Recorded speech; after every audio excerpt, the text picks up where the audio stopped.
இந்த மாதிரி அப்பாவி மக்களை கொள்றவன் அவன் தான் உலகத்துல மிகப்பெரிய கோலை. அப்போ அரசியல் ரீதியா நமக்கு ஆயிரத்தி கத்து வேறுபாடு இருக்கும். அவனை திட்டலாம், இந்த கட்சிக்கு அவனை திட்டலாம், நீ ஊழல் பண்ணிட்ட, நீ நில வசூல் பண்ணிட்ட, நீ மதுபானத்தில் இது பண்ணிட்ட, 1000 வரலாம். ஆனா இந்தியாவுக்குன்னு ஒண்ணு வந்தா எல்லா கட்சிக்காரனும் எல்லா அரசியல்வாதிகளும் எல்லாம் ஒண்ணு சேரணும் சார். அவன் தான் இந்தியன். நீ அங்கேயும் அரசியல் பண்ணினா நீ இந்தியன் இல்லை, நீ இந்திய துரோகி. மோடிக்கு கை கொடுப்போங்க. எந்த எந்த கட்சியா இருந்தாலும் எந்த சிதாந்தம் கேட்கணும். மோடி வாழ்க, மோடி வாழ்க. மோடி இருக்க போய் தான் இவ்வளவு தைரியமா நிக்கிறோம். அது இல்லாம நம்ம இந்தியாவை எவன் பழிச்சாலும் சரி, அவன் எந்த நாட்டவராக இருந்தாலும் சரி, நம்ம நாட்டவராக இருந்தாலும் சரி, அவனை நம்ம விடக்கூடாது அப்படின்னு நான் நினைக்கிறேன். நாங்களும் மாமா மச்சான்னு சொல்லிட்டு இருப்போம். இந்த அரசியல் வந்து பிரிச்சுட்டாங்க நம்மளை. தமிழன் முஸ்லீமும் தமிழன் தான், கிறிஸ்டினும் தமிழ் தான், தமிழனும் தமிழ் தான், இந்துவும் தமிழ் தான். பிரிச்சு நம்மளை பீஸா பிச்சுட்டாங்க. தாய் நாட்டை குறை சொல்லணும்னு யாரு நினைச்சாலும் சரி, பாகிஸ்தான்ல போய் குறை சொல்லுங்க, இருக்காதீங்க. இப்போ நிறைய ரோசா இருக்கும்ல, போயிடுங்க பாகிஸ்தானுக்கு. 3-4 பிரிவு முஸ்லீம்லே அடிப்பாங்க.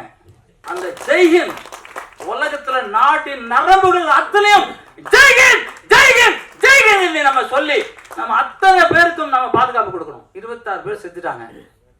செத்தவங்களுக்கு துணை நிக்கிறவன் தான் இந்தியன்.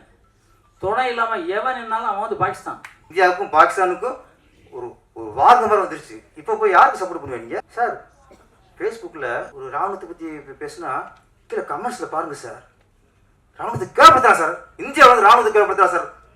எப்படி சொல்றாங்க கிளாஸ்ல? பிஜேபியா மோடியா அப்படிங்கிறது அது நீங்க தேர்தல் சந்திக்கும் போது நீங்க சண்டை போட்டுங்க. இங்க இது இந்திய அரசு, அவ்வளோ. இங்க இந்திய அரசு, இந்திய அரசுக்கு வந்து வெளியில இருந்து ஒரு ஒரு ஒரு தாக்குதல் வரும்போது, வெளியில இருந்து ஒரு அச்சுறுத்தல் வரும்போது நாம எல்லாரும் சேர்ந்து அது இந்திய அரசுக்கு குரல் கொடுக்க வேண்டும். இந்த நேரம் பத்தி இந்திய அரசு பழி சுமத்தினாலோ குறைச்சினாலோ நீ இந்தியனே இல்லை. முதல்ல நீ அரசுக்கு லாய்க்கு இல்லை. அரசுக்கு யாரையா வரியா? அதே மாதிரி இப்போ மிலிட்ரியில் பாருங்களேன், 26 பேர் சுட்டுருக்காங்க. ஆனால் இங்கே சில ஆளுங்க சொல்கிறாங்க அவர் சரியில்லை இவரு சரியில்லை. ஏன்னா மிலிட்ரி ட்ரெஸ்ஸில் போய் சுட்டான், 26 பேர் செத்துட்டாங்க. செத்தவங்களுக்கு துணை நிற்கிறவன் தான் இந்தியன். துணை இல்லாமல் எவன் என்னாலும் அவன் வந்து பாகிஸ்தான். அந்த ஜெய்ஹிந்த் உலகத்துல நாட்டின் நரம்புகள் அத்தனையும் ஜெய்ஹிந்த் ஜெய்ஹிந்த் ஜெய்ஹிந்த் நம்ம சொல்லி நம்ம அத்தனை பேருக்கும் நம்ம பாதுகாப்பு கொடுக்கணும். தவறே நடந்தாலும் இந்தியன் என் தாய் நாடு. இந்த தாய் நாட்டை குறை சொல்லணும்னு யாரு நினைச்சாலும் சரி, பாகிஸ்தான்ல போய் குறை சொல்லுங்க, இருக்காதீங்க. இப்போ நிறைய ரோசா இருக்கும்ல, போயிடுங்க பாகிஸ்தானுக்கு. 3-4 பிரிவு முஸ்லீம்லே அடிப்பாங்க. இங்க எந்த மொழியாக இருந்தாலும் அடிக்க மாட்டோம். எல்லா மதமும் என் தாய்மொழி, என் தாய் மதம். முஸ்லீம் வேற இல்லை, இந்து வேற இல்லை, கிறிஸ்டின் வேற இல்லை. அத்தனை மதமும் எல்லாம் நமக்கு வேண்டிய மதம். எந்த மதமும் நமக்கு வேண்டாத மதமே கிடையாது. நான் தூத்துக்குடி சார்ந்தவன். அந்த வட்டில் இருக்கும், பெரிய வட்டில்னு சொல்லுவாங்க, அதில் உட்காந்து எல்லாரும் சாப்பிடுவோம். அந்த முஸ்லீம் பண்டிகைக்கு போய் எல்லாம் உட்காந்து சாப்பிடுவோம். நாங்களாம் மாமா மச்சான்னு சொல்லிக்கிட்டு இருப்போம். இந்த அரசியல் வந்து பிரிச்சுட்டாங்க நம்மளை. தமிழன் முஸ்லீமும் தமிழன் தான், கிறிஸ்டினும் தமிழ் தான், தமிழனும் தமிழ் தான், இந்துவும் தமிழ் தான். பிரிச்சு நம்மளை பீஸா பிச்சுட்டாங்க. இதை வந்து அந்த கிங் சாக்லியா எந்த நாடுங்க அது? வட கொரியாவில் சொல்ல முடியுமா? அவனாது அப்படியே கூப்பிட்டு போகிறான். பாதாளத்தில் முதல்ல இருக்குது, திறந்து விட்டு அவனை அப்படியே சாவடிச்சிடறான். அப்படி சாவடிக்கணுமா நம்மளும்? மோடிக்கு கை கொடுப்போங்க. எந்த எந்த கட்சியாக இருந்தாலும் எந்த சிதாந்தம் கேட்கணும். மோடி வாழ்க, மோடி வாழ்க. மோடி இருக்க போய் தான் இவ்வளவு தைரியமா நிக்கிறோம். அது இல்லாம நம்ம இந்தியாவை எவன் பழிச்சாலும் சரி, அவன் எந்த நாட்டவராக இருந்தாலும் சரி, நம்ம நாட்டவராக இருந்தாலும் சரி, அவனை நம்ம விடக்கூடாது அப்படின்னு நான் நினைக்கிறேன். அண்ணா சரிதாண்ணே, அதெல்லாம் அப்படி இல்லைண்ணே. அதான் கேட்குறேன். இல்லை பேர சார் ரொம்ப பேசுவார், வேற பேசுவார். ஆமாம், இல்லை அவர் சப்ஜெக்ட் வேற பேசுவார். சரி, நம்ம மங்கை ஹரிராஜன் சார் பேசிட்டாரு. பேர சார் நிறைய பேசுவார். அதுக்கு தான் இருக்கு. நம்ம ஸ்ரீதர் அண்ணன் நிறைய பேசுனார், அப்போ தான் பேசினார். இல்லை எனக்கு ஆத்திரம் என்னென்னா, எந்த இடத்துலையும் நம்ம மொழியை நம்ம குறை சொல்ல வேண்டியது அவசியமே இல்லைன்னு நான் நினைக்கிறேன். நம்ம வந்தாலே வாழ வைக்கணும் தமிழங்க. யார் வந்தாலும் சரி வீட்டுக்குள்ளே உட்கார வைக்கிறது நம்ம தான், இல்லைன்னு யாரும் சொல்ல முடியாது. இன்னைக்கு யாராவது ஹிந்தியில் படம் ஜெயிக்கணும்னா கூட இங்கே வருவாங்க. தர்மேந்திர படம் நடிச்சிருக்காரு, நிறைய பேர் நடிச்சிருக்காங்க. அதே மாதிரி மலையாளத்தில் மோகன்லால் மம்முட்டி நடிச்சிருக்காங்க, எல்லாரும் ரித்திஷ் நடிச்சிருக்காரு, பேமண்டக்கு நடிச்சிருக்காரு. எல்லாரும் இங்கே நடித்தவங்க தான், நம்ம யாரும் குறை சொல்லலை. ஏன்னா நானும் நிறையா அங்கே 360 படத்துக்கு மேலே மலையாளத்தில் பண்ணியிருக்கேன். அதனால் மொழி நம்ம மொழி. அவர் அழகாக பேசினார் மலையாளத்தில் எழுதி, நான் வாங்கி பார்த்தேன். பார்த்தேன். அவர் வந்து மலையாளத்தில் எழுதி தமிழில் பேசுறாரு. என்ன இது பாருங்க. அப்போ அவர் பாராட்டம் ராஜான் சார் சொன்ன மாதிரி மொழியை தமிழில் பேசணும்னு ஆசைப்பட்டார்களா? அதுக்காக வணக்கம் சார். டைரக்டர் சார் உங்களுக்கு வணக்கம். அழகான பேர் வச்சுங்க, அகமொழி வெளிகள். அற்புதமான பேர் சார், தமிழ் பேர். உண்மையிலே கலைஞர் தான் உங்களுக்கு தான் முதல் பரிசு கொடுத்துருப்பார். ஓகே, இப்போ வந்து நம்ம தயாரிப்பாளரோட குடும்பத்தில் துபாயிலேருந்து வந்திருக்காங்கம்மா. துபாயிலேருந்து அவங்களெல்லாம் மேடையில் கூப்பிட்டு ஒரு சால்வை போடலாமா? வாங்க வாங்க வா. இந்தியா வரேன் மாஸ்டர்னாரு, ஜெய்ஹிந்த் அப்படின்னாரு, இந்தியா வாழ்க்கனாரு. இந்தியா எப்படி வாழ்ந்துட்டே இருக்கிய? இந்தியா எப்படி இருந்துச்சு? ஏன் அடிமுடி கிடந்துச்சு? ஏன் வந்தவங்களாம் நம்மளை ஆண்டான்? ஏன் நமக்கு ஒற்றுமை இல்லை, நம்ம ராஜாக்கள் ஒற்றுமை இல்லை. ஒருத்தனை அடித்து அவன் நிலத்தை நம்ம கொடுக்கணும், இவன் சாம்ராஜ்யத்தை நம்ம அழிக்கணும், அவன் நம்ம கொடுக்கணும், இவன் சாம்ராஜ்யம் அழிக்கணும்.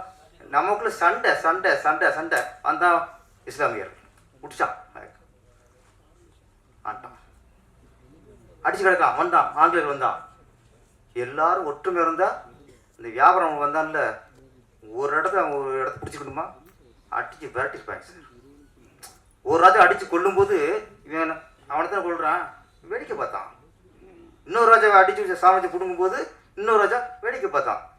அவன் வேடிக்கை பார்த்ததுனால தான் நம்ம நாடு அடிமையாகி இன்னைக்கு அதே தான். 26 பேர் காஷ்மீரில் கொண்டிருக்காங்க. தீவிரவாதிகள், பயங்கரவாதிகள், வெறிநாய்கள், இன்னும் சொன்னாங்களே. அந்த உல்லாச பயணம் கொண்டு அந்த அப்பாவி மக்கள் என்ன பண்ணாங்க? இந்த மாதிரி அப்பாவி மக்களை கொள்றவன் அவன் தான் உலகத்தில் மிகப்பெரிய கோழை, மிகப்பெரிய கோழை அவன். அப்போ அரசியல் ரீதியாக நமக்கு ஒரு கத்து வேறுபாடு இருக்கும். இவன் அவனை திட்டலாம், இந்த கட்சிக்காரன் அவனை திட்டலாம், நீ ஊழல் பண்ணிட்ட, நீ நிலமசூல் பண்ணிட்ட, நீ மதுபானத்தில் இது பண்ணிட்ட, 6 பண்ணலாம் சார். ஆனால் இந்தியாவுக்குன்னு ஒன்று வந்தால் எல்லா கட்சிக்காரனும் எல்லா அரசியல்வாதிகளும் எல்லாம் ஒன்று சேரணும் சார்.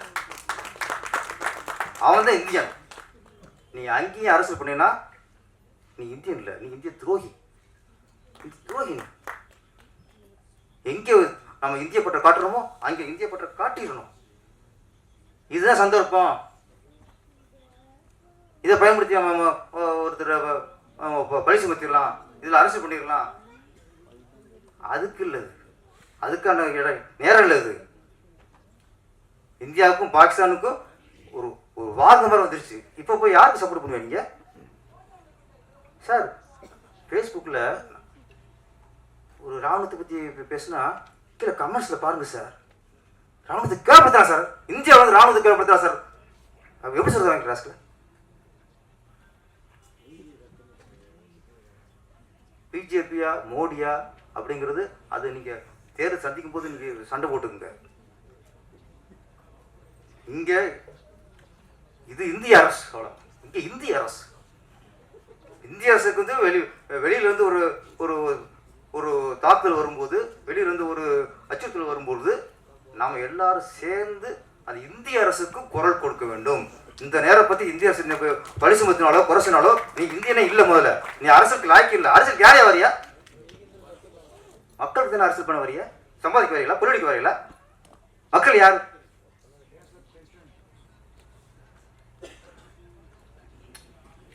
இப்போ எனக்கு ஃபேஸ்புக்கில் சில தலைவருக்கு சொல்கிற அறிக்கைகள்லாம் பார்க்கும்போது இந்த நேரத்தில் அரசியல் பண்ணுறாங்க, இந்த நேரத்தில் அரசியல் பண்ணுறீங்க. அதோட இல்லை, அங்கே பாகிஸ்தான்காரன் அவன் அவன் இந்தியாவை சப்போர்ட் பண்ணுறான் சார். நீ பண்ண தப்புங்கிறான். இங்கே உள்ளவன் அவனுக்கு சப்போர்ட் பண்ணுறான். நான் சரி நீ ஊரை போய் இருந்து வாரு, ஒரு மாதம் இருந்து வரையா நீ சப்போர்ட் பண்ணுறவன் பாகிஸ்தானில் ஒரு நீ உல்லாசம் போயிட்டு வா பார்ப்போம். இங்கே அங்கேருந்து இங்கே வராங்க, உல்லாசம் பண்ண வராங்க, இங்கே மருத்துவத்துக்கு வராங்க, இங்கே ஹாஸ்பிட்டல் அட்மிட் பண்ணி அவங்க ஆரோக்கியமாയിട്ട് திரும்புகிறாங்க. எந்த இந்தியனாவது பாகிஸ்தானுக்கு போய் ஒரு மாதம் ட்ரீட்மெண்ட் போயிருக்கலாம்? யாராவது போயிருக்கலாம்? இந்தியாவுக்கு இங்கே நீங்கள் சொல்றீங்களா, இங்கே அங்கே யாரும் உல்லாசம் போயிருக்கலாம்? இங்கே இருந்து சும்மா ஒரு கட்சியை குறை சொல்றதுக்காக இந்தியா பள்ளி கொடுக்காதீங்கய்யா. அது ஒரு கேவலமான அப்படி ஒரு பதவி தேவையா? அப்படி ஒரு பதவி தேவையா?